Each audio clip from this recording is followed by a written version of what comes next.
was going to do a whole different talk yesterday. But I changed my mind at 2 a.m. in the morning, so I do apologize if I'm out of practice and if I happen to stumble. I'm going to talk to you today about a few experiences that I've had in my life, experiences that have shaped the way I live, and lessons that I've learned from those. And as I go along, I hope you find intersections with your own perspectives, with your own lives, and with your own experiences.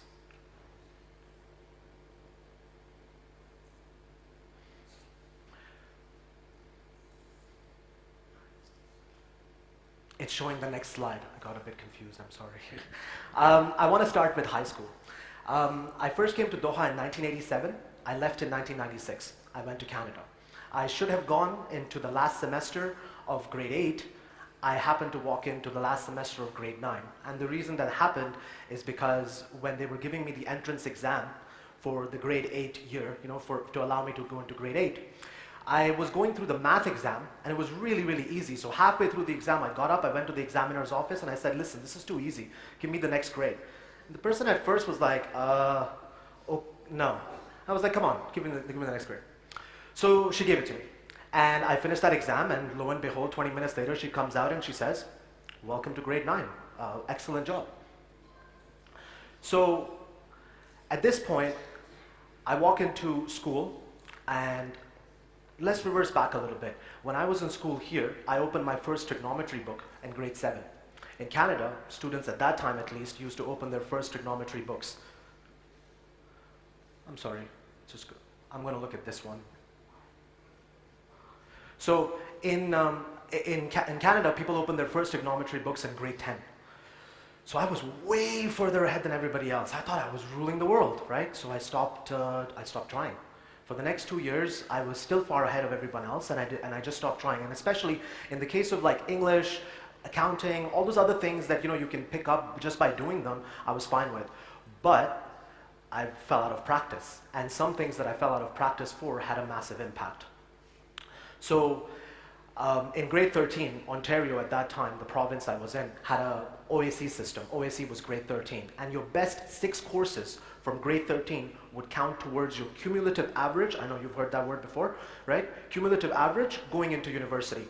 And 2 of those courses were mandatory. Regardless of if you were doing politics or if you were doing economics, whatever, you needed to have English and calculus. I took 8 grade 13 courses because you obviously want to get the best mark you can, right? So I did well in all of the courses. Everything was fine, perfect, except one course, calculus. I failed calculus in regular school once in summer school, once in night school, and so that's 3 times I failed. And this is over the course of 3 semesters. And then the 4th time I passed, I was like, wow. I was delighted, elated. You couldn't put a cloud in the sky that day. Purple moons, black clovers, everything that was gorgeous in the world was happening that day. I might even have bought a friend of mine a Pepsi or something just to celebrate the moment, I passed with a 53. A 53. So in high school, I learned that I could fail. I learned that I was human, that I was not invincible, that this could happen to me. See, before that point, all failures were small. They were passing fancies, a failure to win an argument against your mom, a failure to defend against a goal, a failure to wake up in the morning and miss the bus. But those kind of things happen on a daily basis. That was life, that was childhood, that was till I grew up and, till I got to a point in high school when I had to really reconsider what it was that failure is. And failure at that time, to me, meant that I was, as the last lady on the video said, vulnerable, that I could fail. And I learned, and so this hadn't happened before either, I also learned that there is something called sustained failure, that you could try and try. Okay, so maybe let's say the first 2 times I wasn't really paying attention to it that much, but the third time I went into calculus, I was like, okay, now I'm doing school at nighttime. This is not good. This cannot be working, right? I need to pass. And I didn't pass. And so mentally I'm thinking, wow, this has never happened before. So in high school, I learned that I could fail, and I learned what sustained failure was. But I passed that course. And I went to university. I did politics and history. And in university, it wasn't really about the academics. It was actually, university was about the academics, but that's not really what I want to focus on. In my first year, I didn't really have that much fun, to be very honest. It was mostly about the people around me. I was kind of in a residence, didn't really work out well, etc. But in my second year, the world opened up. I got a job as a community advisor for McMaster University. And basically, this is a person that lives on the same floor as a bunch of first years and is the consultant on hand. And you have a problem, you come to me. You have an issue, I'm the link between this monster, massive university and the actual single student living in a residence. So I got to school around August that year because we had to do a lot of training. And it was a fantastic experience. I discovered new friends, amazing people with eclectic tastes in music, in life, in ideas, in books, and just even sitting there and talking to people, I wanted to experience so much more. And it opened my mind up, and that's exactly what university is supposed to do. I just happened to find it in friends. And the third year was even better. In third year, I made lifelong friends, people that are my brothers, my sisters, my blood, my hombres, my crew. And these folks opened my mind even further. And I discovered new ways to fail. I found that you could do new things and be new things and try new things, and at each time there is a possibility that you could fail. But even that failure might lead you to new opportunities and new things and new perspectives. And that I discovered that there is a world of failure out there. Let's put it that way, right? After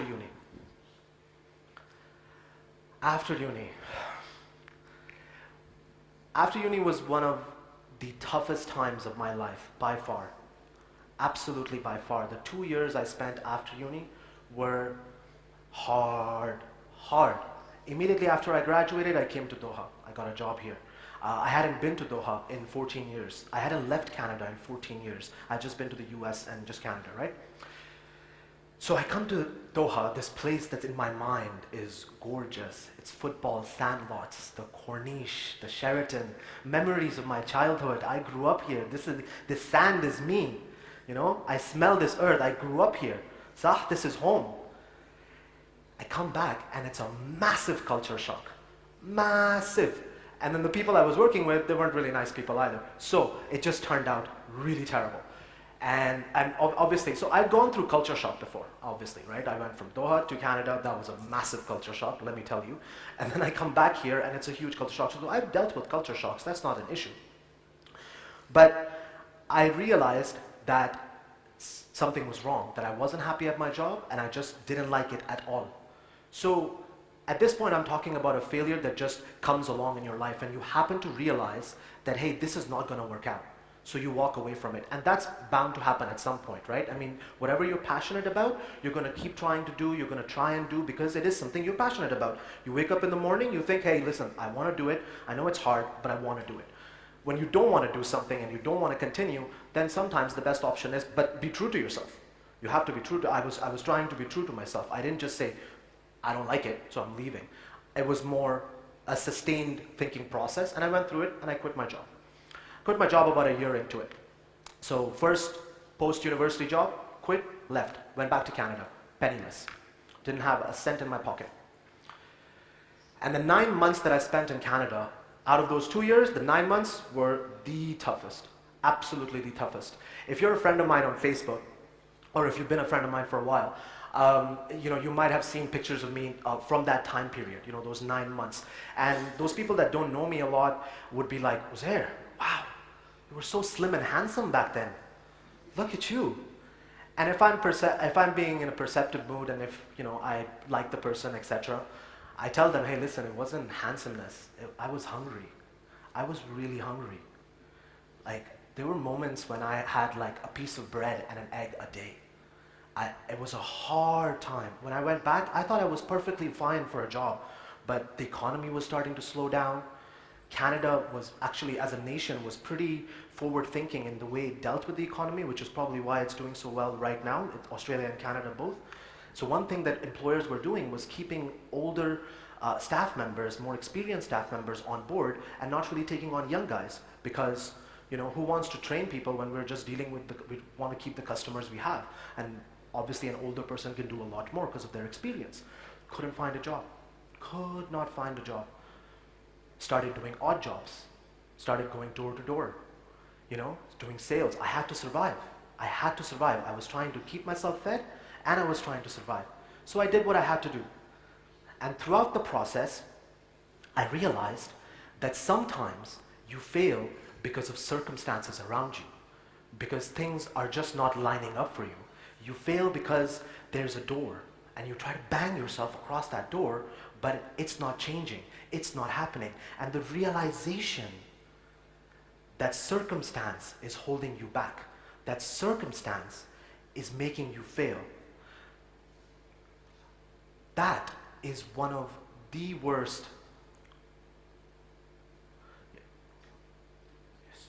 that is one of the worst feelings you could possibly have, because you want to try, you want to do better, but that circumstance is in your way. What do? And then you sit there. I actually remember the day that I sat there and I thought about what it was that was holding me back. And my memory is actually usually really bad, but in this particular case, I remember that day when in my mind I was like, this means this, and then this means this, but it must mean this. And every time, regardless of how I looked at it, the equation kept coming back to circumstances. My circumstances were holding me back. And that's a huge realization. But at the same time, I realized that what I realized is that I learned to survive failure. Like I learned, I'm still standing. I'm still here, you see? I can talk about it now. That's huge. Not for me, just for any human. It's pretty big, You are able to survive it. You're able to move on. Thank you.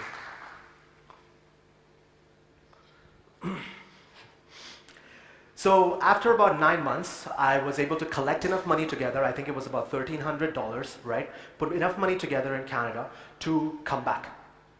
And I needed to get out, right? I was in a rut. So I put enough together and I got out.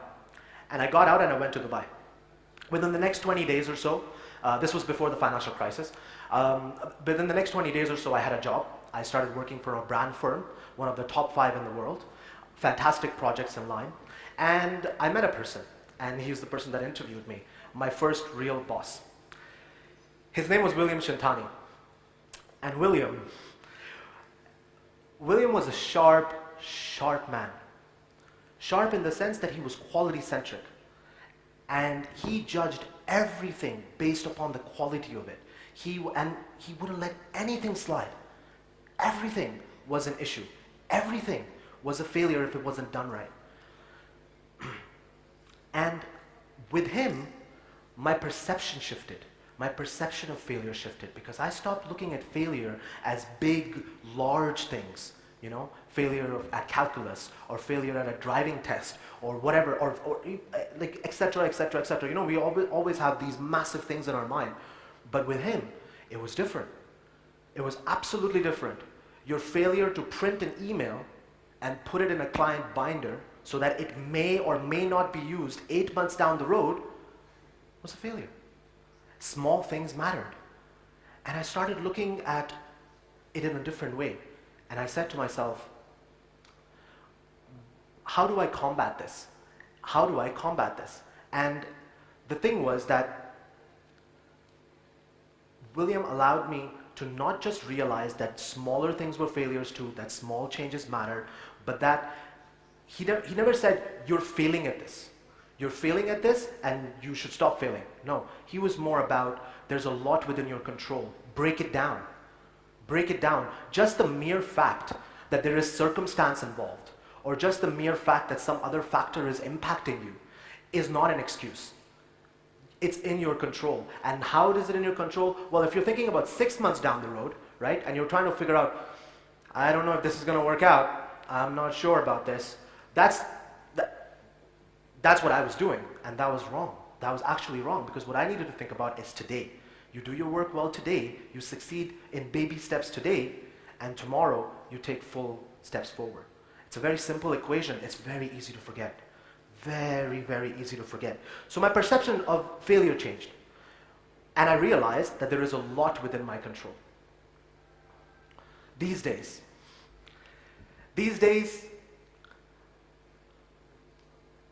I cultivate failures. I find reasons to fail. I do things out of my way.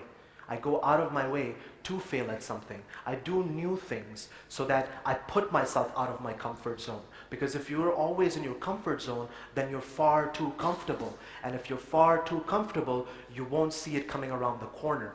And what's coming around the corner is the possibility that you may fail. It's simple. It's simple mathematics. It's like gravity. Whenever you think you're about to fly, there's gravity to hold you back down. Well, that's the same, right?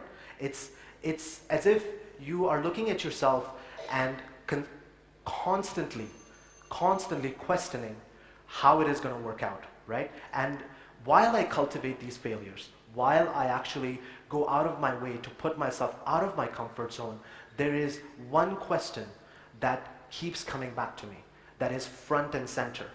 And it's a question that makes me stay sharp, on my toes, you know? I'm not sitting down, I'm not looking at this life thing as if it's blasé, it's passing by, God, it looks beautiful. No, here I am. And now that I'm here, let me ask myself, what is my definition of failure? What do I call failure? And that definition is obviously going to shift, right? And it's moving.